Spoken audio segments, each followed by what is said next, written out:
La découverte accidentelle des rayons X.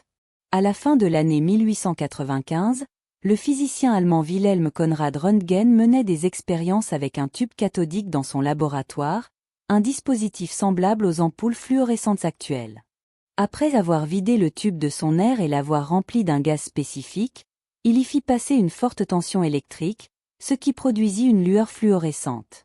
En recouvrant le tube d'un papier noir épais, il remarqua pourtant qu'un écran placé à quelques mètres émettait une étrange lumière verte. Röntgen comprit alors qu'il avait découvert un type de rayonnement invisible jusque-là inconnu, capable de traverser le papier opaque. En poursuivant ses expériences, il observa que ces rayons pouvaient également traverser de nombreuses substances et projeter l'ombre d'objets solides sur des plaques photographiques. Il les baptisa rayons X, le X, symbolisant l'inconnu en mathématiques. Cette découverte révolutionna la médecine.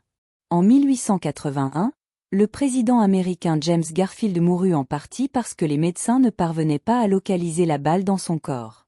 Un siècle plus tard, les rayons X permirent de repérer en quelques minutes la balle dans la poitrine du président Ronald Reagan, contribuant à lui sauver la vie. Aujourd'hui, des techniques d'imagerie médicale avancées, comme la tomodensitométrie, scanner, reposent sur les travaux de Röntgen. Contrairement à une simple radiographie, ces techniques utilisent des rayons X envoyés sous différents angles pour produire des images beaucoup plus précises de l'intérieur du corps.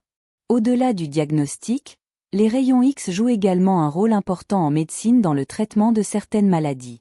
Peu après leur découverte, des chercheurs ont constaté que ces rayonnements pouvaient détruire les cellules cancéreuses en endommageant leur ADN, ouvrant ainsi la voie à la radiothérapie moderne.